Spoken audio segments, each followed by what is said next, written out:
Hello, welcome. We're having a little bit of tech difficulties, so we're just going to hang in there for a second while we wait for folks to join us.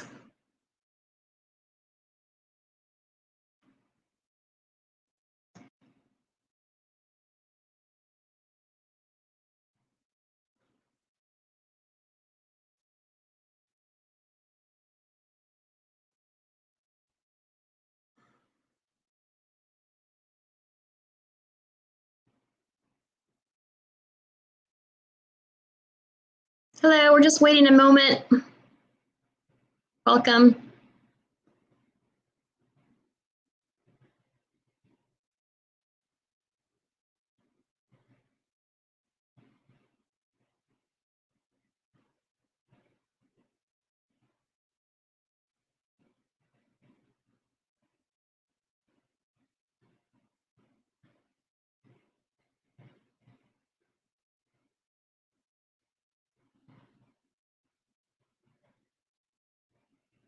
Shawn is having some problems connecting. It was fine a few minutes ago, and we're just waiting for him to come back up.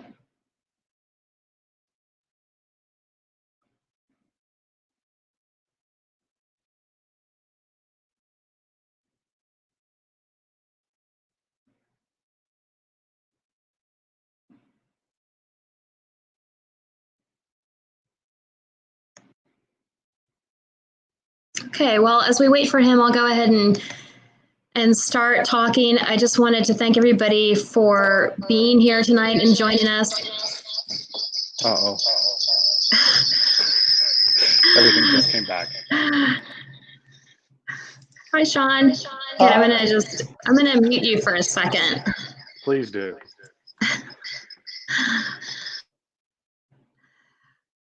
Okay, awesome. So thank you everybody for coming. So welcome to our Print Austin's continued online programming for 2021. My name is Kathy Savage, and I'm Print Austin's founder and president. And I have our director, Paloma Mayorga, helping with tech. So thank you, Paloma. We're so grateful to all the artists and galleries who, despite the challenges the pandemic presented, jumped on board with us to continue to bring prints and print-focused experiences to you all. And of course, we thank you, our community of art lovers. If you haven't seen our lineup for the festival, which continues until mid-February, you can visit printaustin.org to discover other virtual and in-person programming. I wanted to mention Print Austin's own juried exhibition this year that was reimagined for a virtual format. It was juried by the amazing Delita Martin and is available to view on Big Medium's website, titled The Contemporary Print 5x5. We'll go ahead and drop that link in the chat. On our blog, we are rolling out in-depth artist bios and podcasts on these 5 artists for those of you wanting to do a deeper dive. We currently have our drive-through fundraiser going on where you can purchase printmaking kits, t-shirts, but most importantly, you can add to your print collection with affordable prints from all over. Direct link is printexpo.org, and if you click on the shop, you will reach the drive-through fundraiser. And if you're local, you can drive through and do contactless pickup for any purchases, and that's on Saturday, and I think it's from 10 to 4. So this leads me to Print Expo, which is another virtual offering from us this year, and we have artist profiles and a one-day conference on February 6th. The programming is quite diverse, and you will be able to listen to artist panels, watch demos, even attend a workshop, and learn how artists curate prints. There will truly be something for everyone, whether you are an artist, an experienced printmaker, or a collector or wannabe collector. Shawn is part of that event, and you will be able to see his online booth along with 60 others until September. And again, that's printexpo.org. And the profiles and the conference go live on February 6th. So check that out. Now I'd like to go ahead and introduce Shawn. I had an interesting conversation with Shawn the other day, and he told me a little bit about his background, and I learned that he has an undergraduate degree in architecture, and then he went to law school and was a corporate attorney for a while, and then about 5 years ago or so became a stay-at-home dad and was working on his art. And Shawn and I actually met a couple of years ago because he has a studio right next to mine at Canopy. And I have been able to see Shawn's is very involved in the art scene here in town.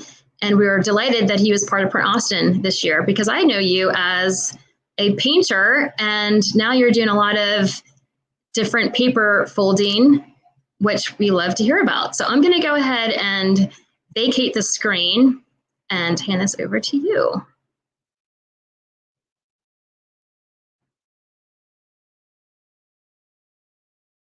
Can you hear me?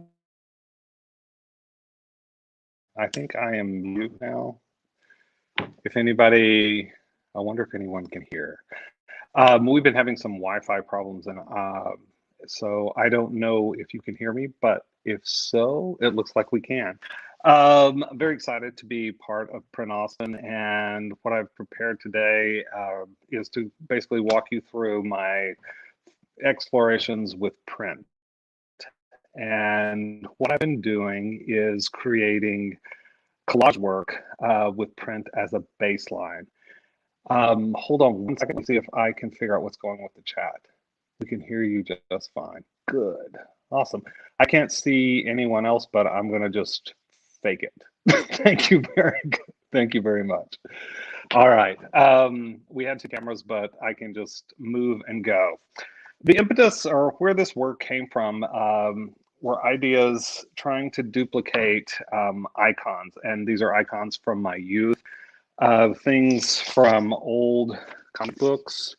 And what I liked about comic books, I guess when I was a kid, I grew up ranching. And it's ironic that these comic books were about not the ranching life that I grew up on. So here we go. I think I can jump in here and maybe we can do both. Unmute, enter. I think we're going to have both cameras now very quickly if this works. Fingers crossed. Very quick. All right, let me move that. And then I can do this. And you can see, hopefully, the craziness that I'm doing. Except that is now flagging. Well, maybe it'll work, maybe it won't. Oh, we're back. Maybe or not. So what I'm doing is taking fragments of these old comic books, and what I'm finding is a icon figure, and I'm taking one of these figures out, simplifying it, redrawing it, and drawing it. And these are some ideas that I've come up with. And there, let's see. So you can kind of see what I'm starting with. So this is on vellum, and it's ink on vellum. And my idea is to duplicate them, which led me to the joy of printmaking. So I started with just basic paper. So we essentially took this. I went to Jerry's because I am not a seasoned printmaker by far, and had them burn me a screen. And that is going to work. Maybe, maybe not. We're having technical difficulties, so I'll bring it over here. So anyway, here's a burn screen, which is the super easiest way to have it done. You buy the screen and they burn it for you. So from that point, I decided to start playing with these. Essentially, they're like paper dolls. So mirroring what I do a lot with my painting work. Is it going to work? Yes. I do a lot of transposed and flipped characters. So I've taken these icons and flipped them. So what I'm doing to start with those is essentially I've got my pile of paper and I'm using arts and crafts essentially.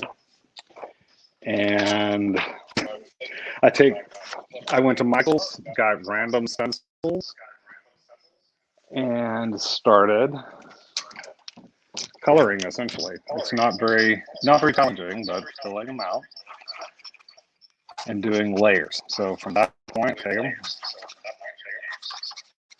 decorating.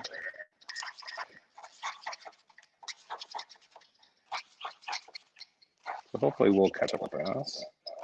The video. I'm doing this safely. I do spend a little more time. Fill it out.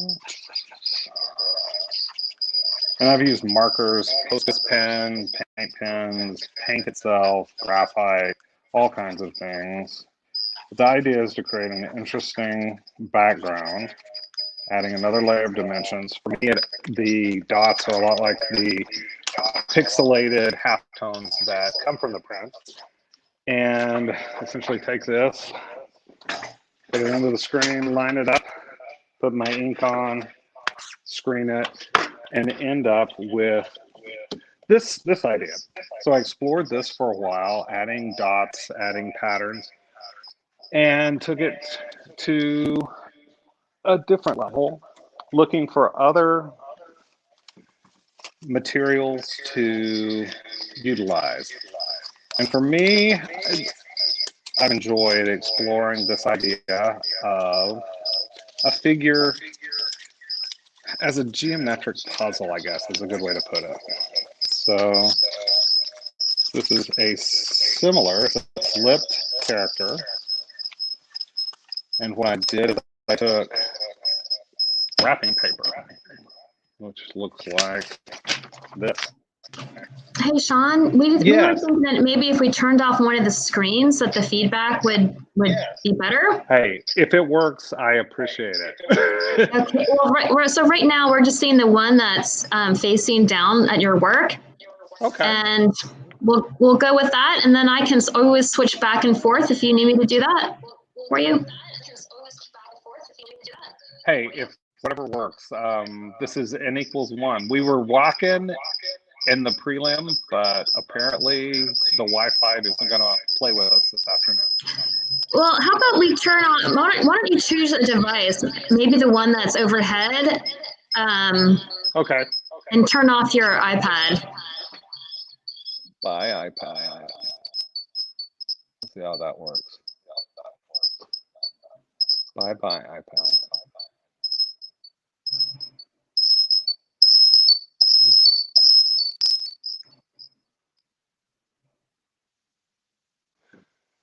Is that even better? Or can you hear me at all? Can you hear me? Yes, I can hear you, and that is much better. Okay. So I'm going to go ahead and I'm going to disappear again and give you the floor. Fair enough. Well, I will be a talking head at this point. So what I've done at this point, I guess I can show the actual printing. Oh, it's hard to tell. Let's see if we move it this way. What they did for me at Jerry's was they took transparencies and they gave me 4. So I have 4 characters on this particular image, and I line it up best I could. I'm not a master printmaker, so I know you should have registration marks and all kinds of appropriate things, but I don't do that, especially not with this. Essentially for me, it's a means to create a lot of multiples really quickly. So I just put the ink on, very easy.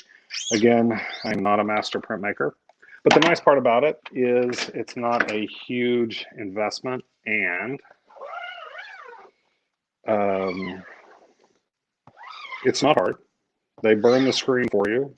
I guess I'm doing an advertisement for Jerry's, and then I've got it. So let's see how it turns out. I've loaded the screen.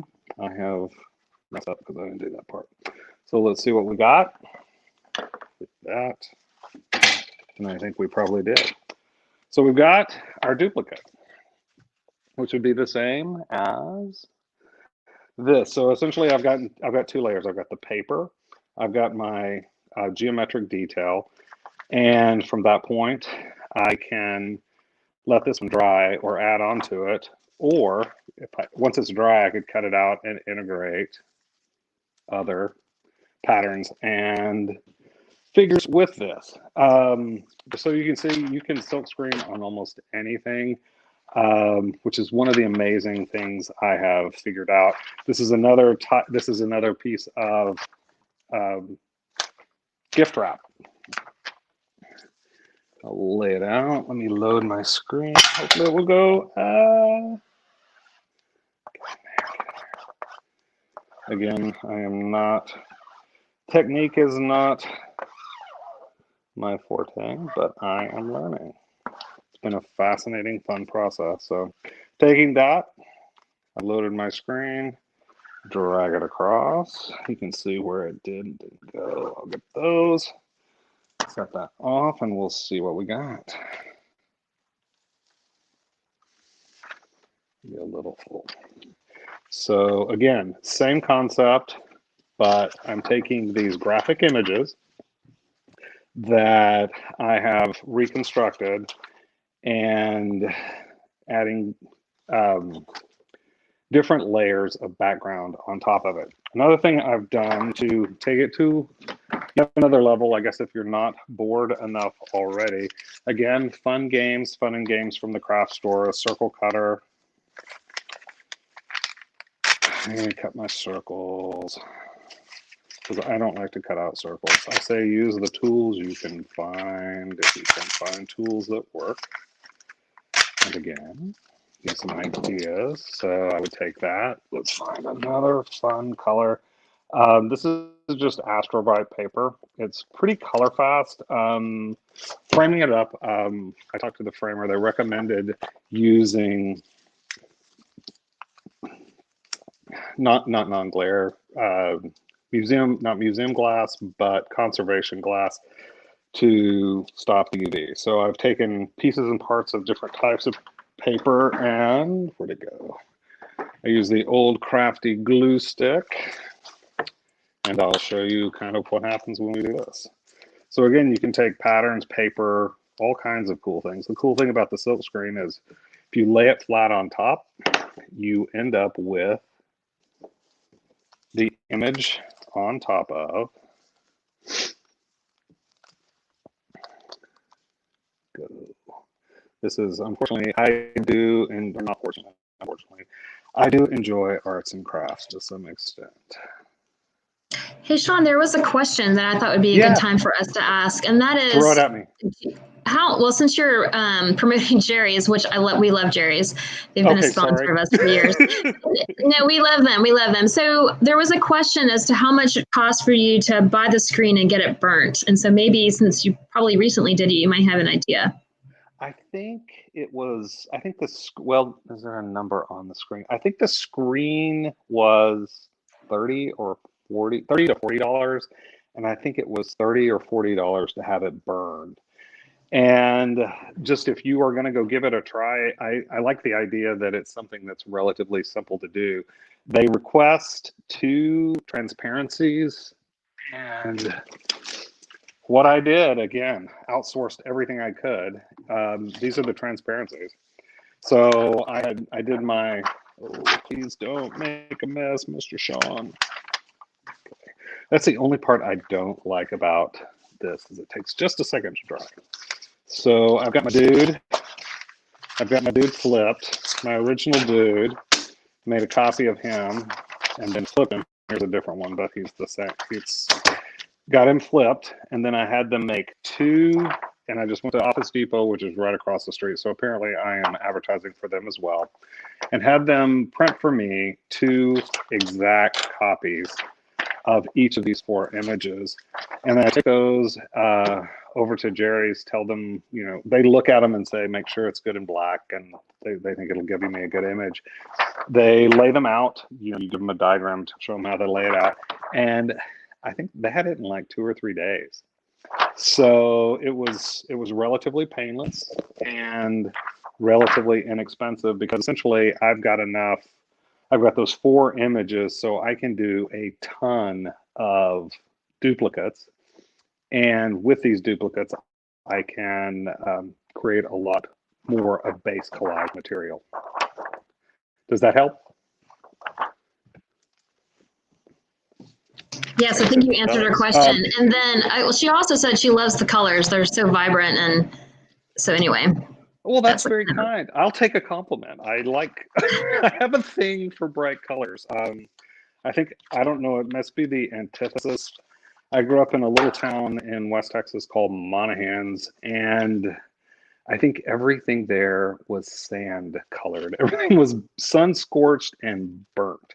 So I think it is an interesting contrast to this kind of Western imagery to really amp up the colors and go super poppy with it. So that's kind of part of my gig, but it also adds to, I think, some of the things that at least the people who are kind enough to buy or collect my work, or at least say nice things to me on internet, seem to resonate. So thank you. So, and again, I do a lot of complementary colors. I did, my undergrad was architecture school, so I did take, for the most part, a core curriculum of art, so I understand red and green and all that good fun stuff.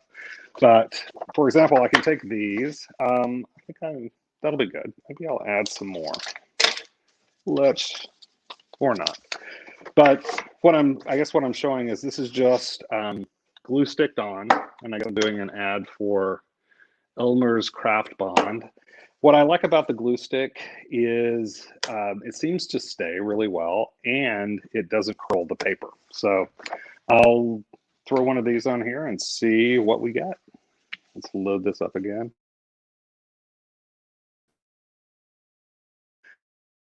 But for me, it's a lot of experimentation. Again, if this was all of it, I can kind of see.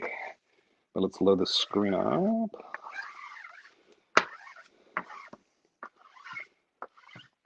And I will say, if someone's interested in screen printing, I know that there are courses at Laguna Gloria. I took like a 3-day workshop, so I know the basics of, like loading the screen, and then, not that I'm doing it very nicely at this point, but so I'm going to lay him down, and we'll see what we get this time.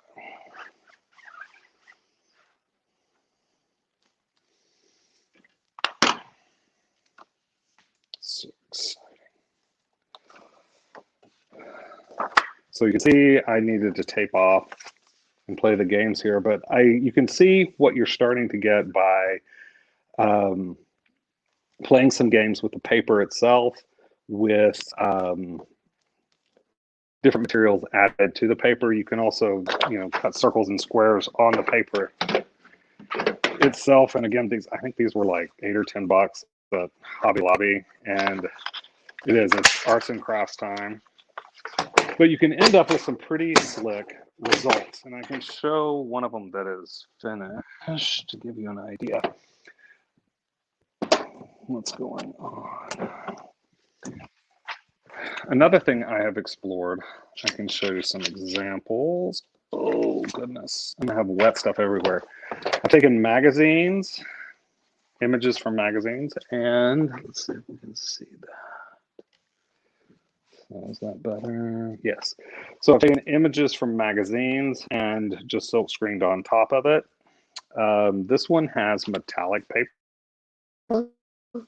and it's just one character. So 2 strips of metallic paper, silk screen on top.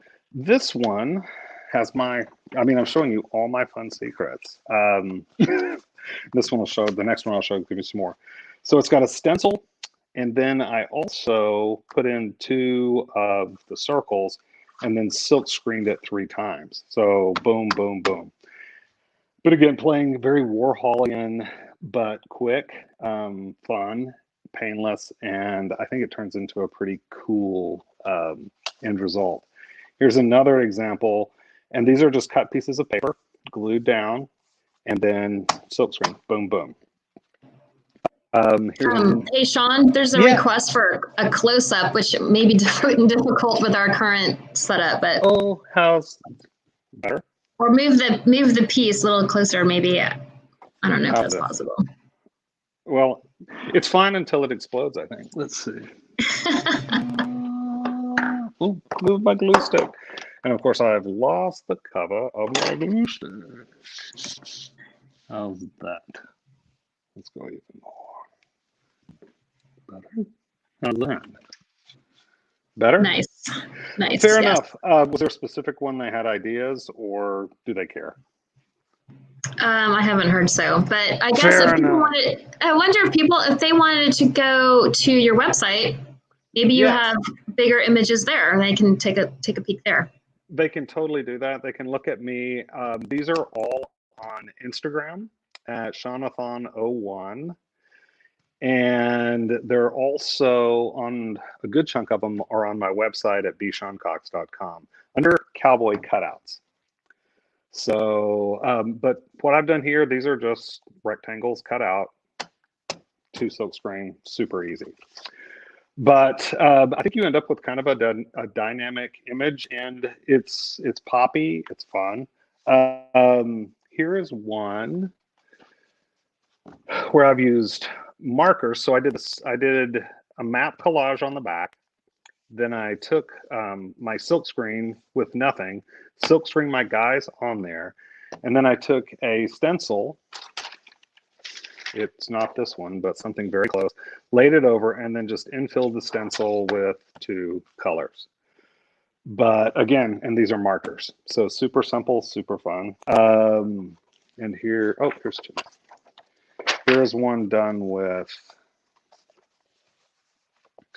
paint pens, and I've come back, you can see my messy silk screen, but I've come in and done some highlights on top of the white.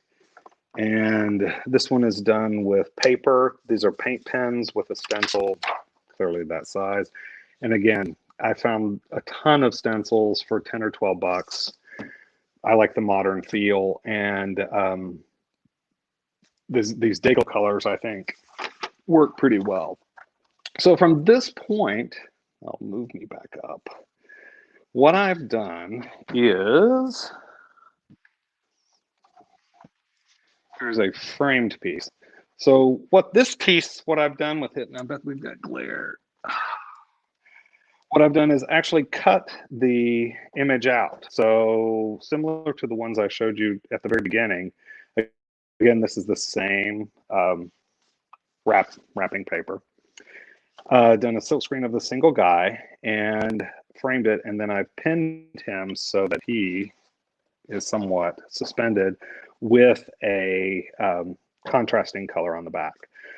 All of this using silkscreen, simple collage materials, and an X-Acto knife, and just really having a good time playing with the media and using the silkscreen as a way to rapidly produce and get a clean, flat image on the paper. And I dropped my earbud. Ugh. So from that point, I have also, just give you some ideas. Give you some ideas about these kind of guys. So these guys, again, multiples. These are some earlier multiples. Before I started using the wrapping paper, what I would do is take 1 or 2 sheets of paper. It's green.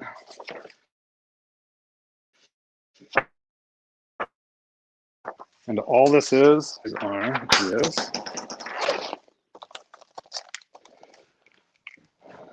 markers.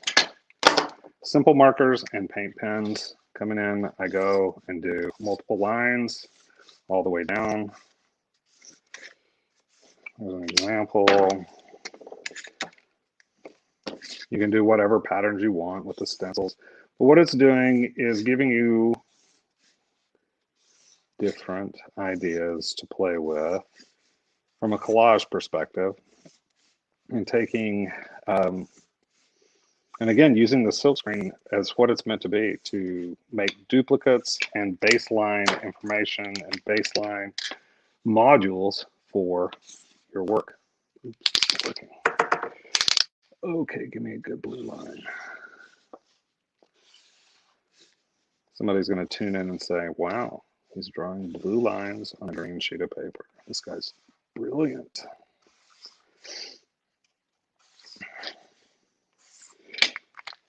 So from that, you could still turn the guy on and then utilize, you could swap out the 3 guys. You could add the 3 guys dimensionally, like him in the middle, and create a litany of fun and I think interesting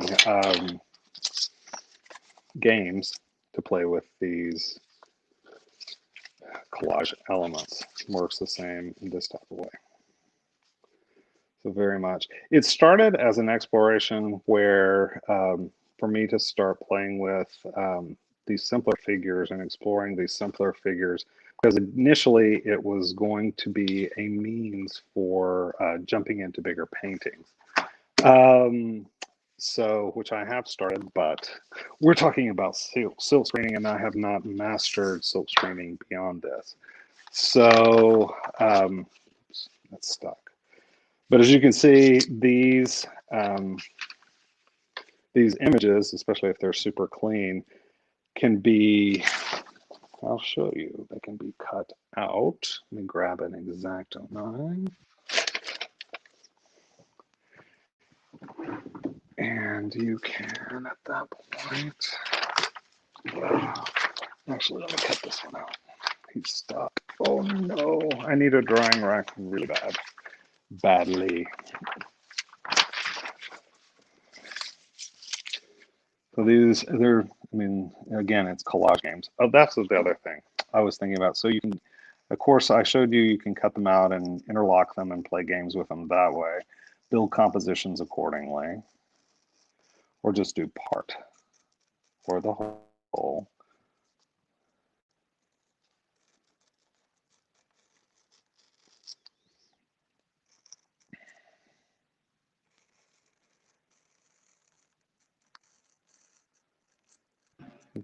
Hey, Shawn, I have a question for you. Shawn? Go ahead. I was curious about what kind of inks you're using. There's we're frozen up.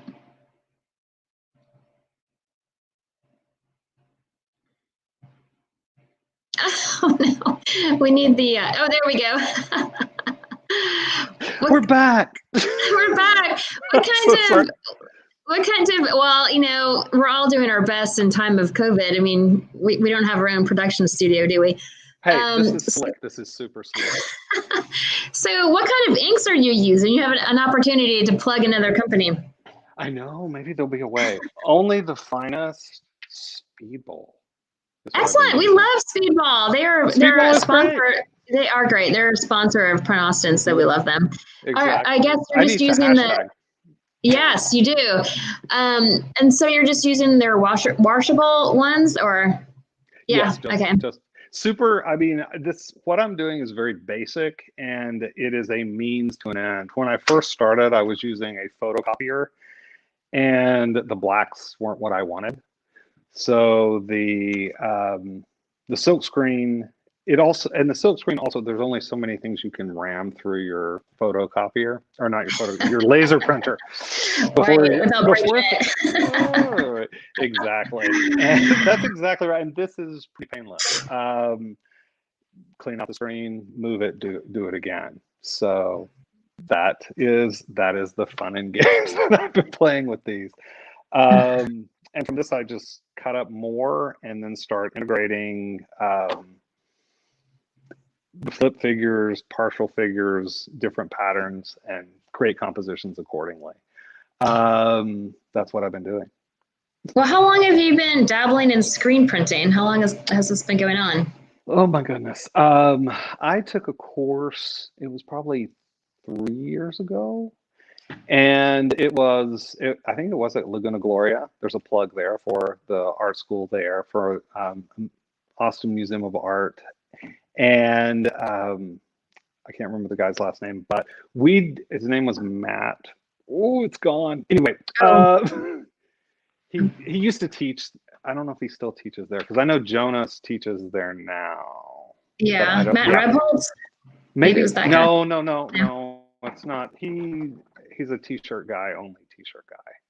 Okay. But what he taught us was where you take the screen and then you put your image on and you paint it out with the blackout stuff.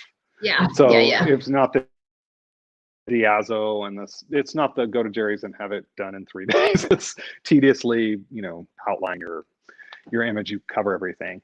And that was less fun, but still fun. That was kind of a little dabble into it. And this probably about 6 months ago, I started playing with this concept with the multiples. I've done multiples in the past. I did a lot of photo transfer work. And I kept being told over and over I should do silk screen. So eventually it clicks in. It took COVID, I guess. And now it's like, oh, okay, I'll invest the $100 and try silk screen. And I've really enjoyed, I like that you can put basically anything under it, anything you can get under that screen. You can press hard enough and get a good, clean image. And it's a clean, sharp image, and it fits really well with this game. I have not ventured into doing giant ones yet. Baby steps, baby steps. I mean, the ones behind me, the ones behind me. These are painted. I'm curious, of all the things that you've screen printed onto, are there some surfaces that it hasn't adhered to very well, or? Some of the wrapping paper is really gross. The wrapping paper, it is. Most of these I found I kind of venture toward the 70s, a little bit older. I would recommend commercial wrapping paper and not, I guess I shouldn't say Walmart, 3 for $1. I would get, this is commercial paper, the stuff I've been using. And I understand there's some archival games, but I'm also not selling at a profoundly high price. So it's back and forth. Right. Well, it's a collage. Well, I studied printmaking in college, and back in those days, it was, I mean, you had, everything was numbered, and you had, I would fail. Yeah.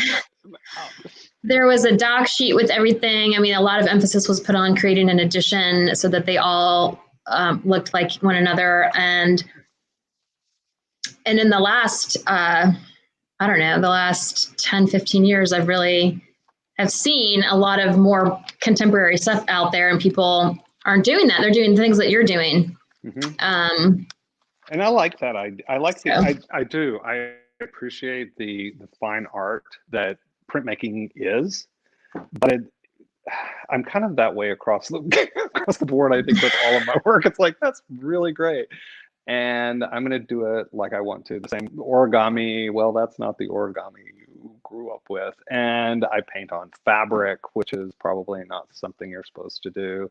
And here I am, hacking print.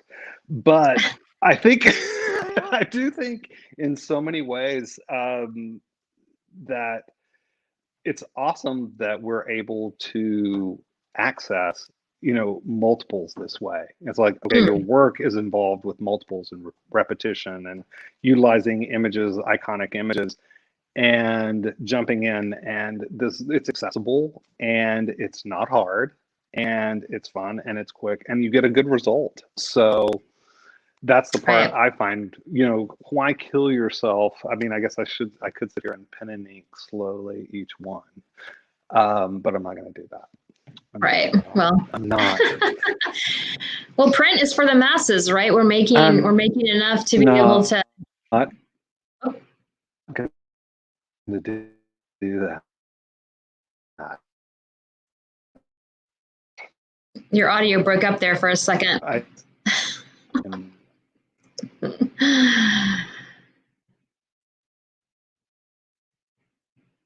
I think you might have a child that's watching YouTube. or TikTok. Shawn, come back to us. Well, this is a good opportunity for me to talk about. Oh, now you get to. We'll wait somewhere if you need me to be, or I can just sit here silently nod. I was about to start the song and dance routine. Oh, please, song and dance. That's good. I think I've shown all the tricks I have figured out this week. So.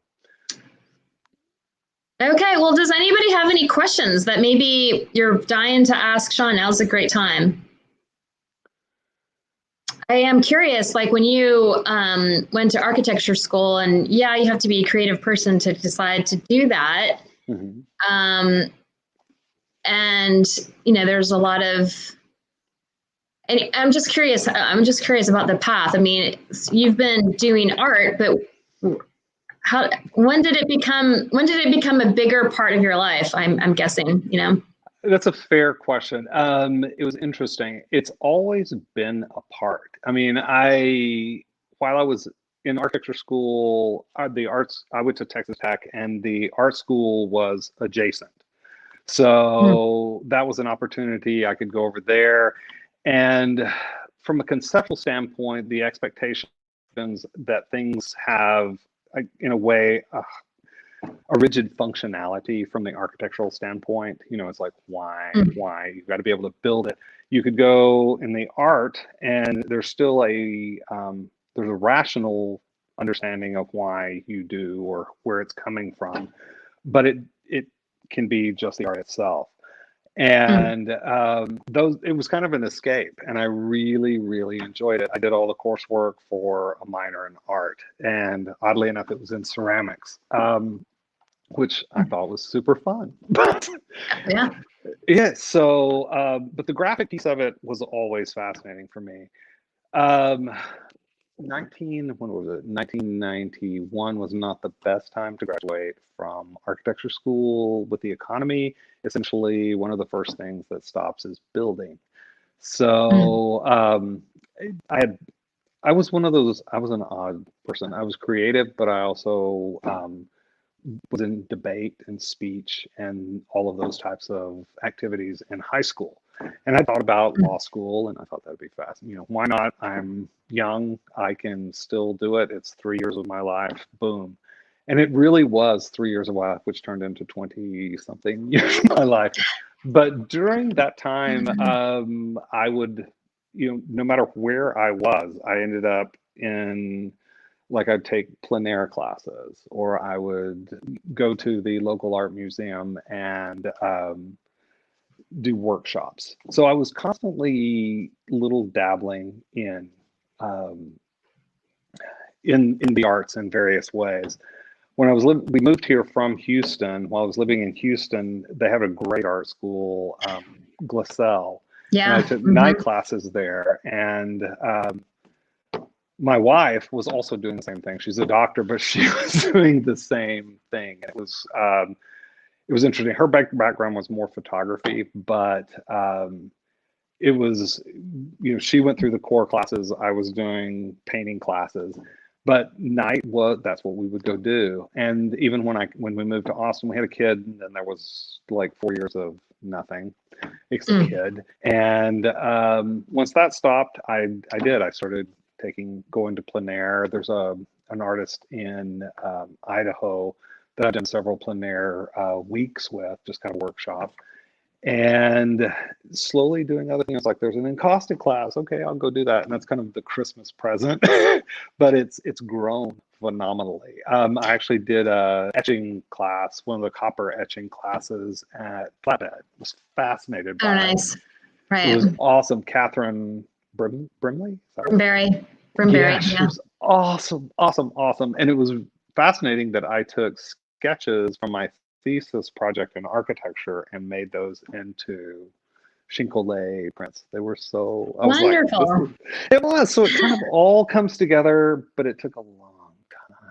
So it's a thread, I guess. I don't know if it's really a full story, but it is. Well, so your origami pieces, I'm The curious origami, about that. oh, the origami craziness.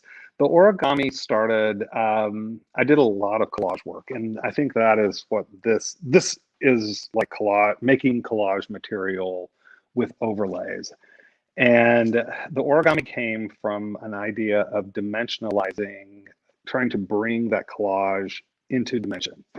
Mm, And it's very in my head, it's kind of conceptual. It's like, what is the size of the thought or the idea? So each fragment is some kind, in a way. So I've taken a map, so that's a metaphor, or I can't even think of a good way to call it. I shouldn't. The little piece itself is a building block for the whole piece. So it conceptually is a word that you build into a paragraph, sentence, then you build to a paragraph, and then you build it into a novel, depending on the piece. And that very rational logic piece really feels good for the architect legal side. what a wonderful description. Do you have one in your studio that you can Yeah, show the audience in I case sure they don't can. Yeah, I sure do. Except my earbud fell out. I'll be back. know? Okay, here's a baby. And when Here's are a you going to incorporate print into your origami? what I've seen. Okay, here's an origami piece. So this is not like your typical origami. It's called Oh my modular gosh, origami. It's modular. it seems quite like durable. It is. It's very quilt-like. The pieces link together. And let me find. Do I have? I cleaned up for this. This is terrible. No, I can't find anything. I know it'll be weeks. It'll be weeks. So this is made up of, I don't know, 100 or so of these. And this is folded from a square, 3-inch square of old comic book. And they make, the way it's folded, they come together and they slide together and link. And then you put another one here and another one here. And depending on how you link them together, you can get peaks and valleys and build cubes and Wonderful. dodecahedrons. So it's resonating dimensionally, which is really fun. And I saw somebody that was using watercolor paper and painting the paper in a very specific way so that the patterns that they got when they folded it together created something. So the print could totally.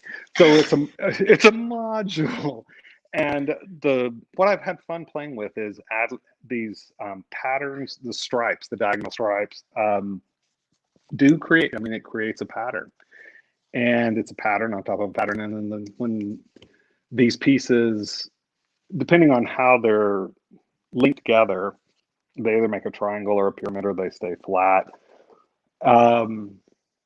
It creates another layer of pattern, which is really, really fun. But the initial piece of this, I was using maps. I thought the maps, this idea of I create, a nonsense and nowhere place, and then I terraform. I'm building my world the way I see it, just the way it needs to be, nice and flat or tall or whatever it was.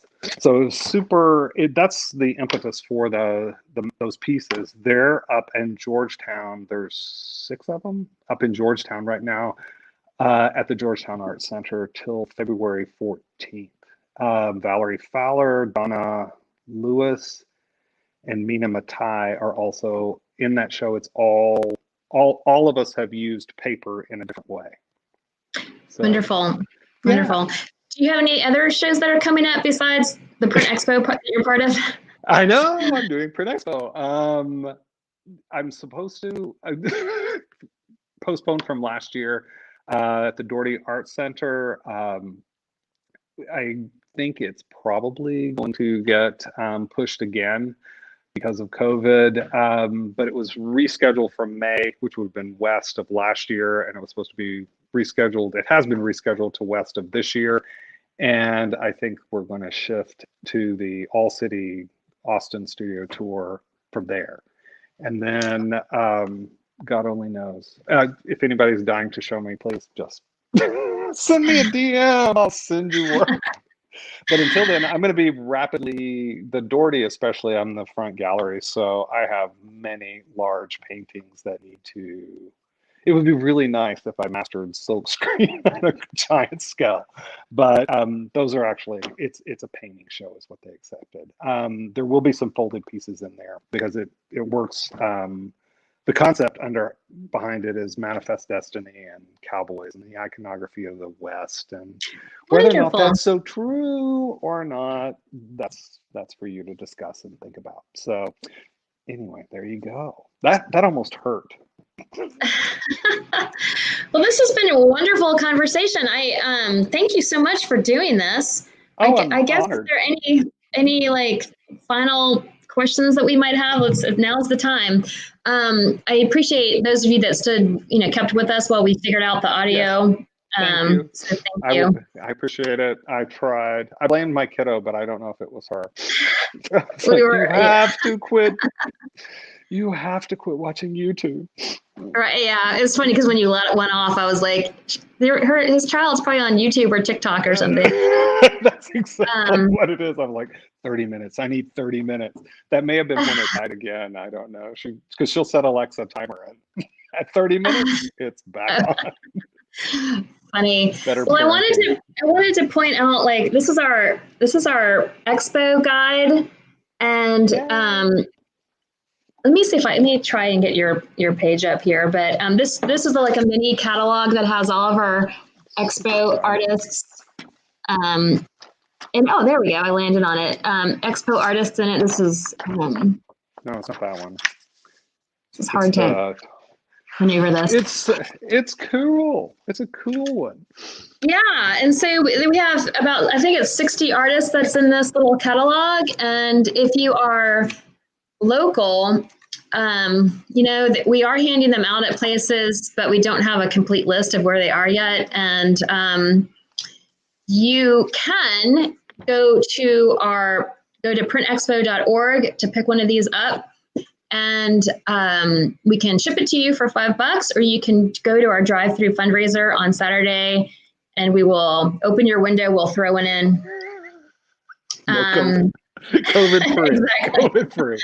Ducking cover. So anyway, artists are in here. This is a great little booklet, and it feels nice. We partnered with Almost Real Things on this, and it does look good. So anyway, Bravo. Emma, do I have anything else that I need to? Oh. Uh-oh. Oh, I think. Oh, this may have been. Anyway, it's all good. All right, everybody. Topo Chico. Thank you. Topo Chico.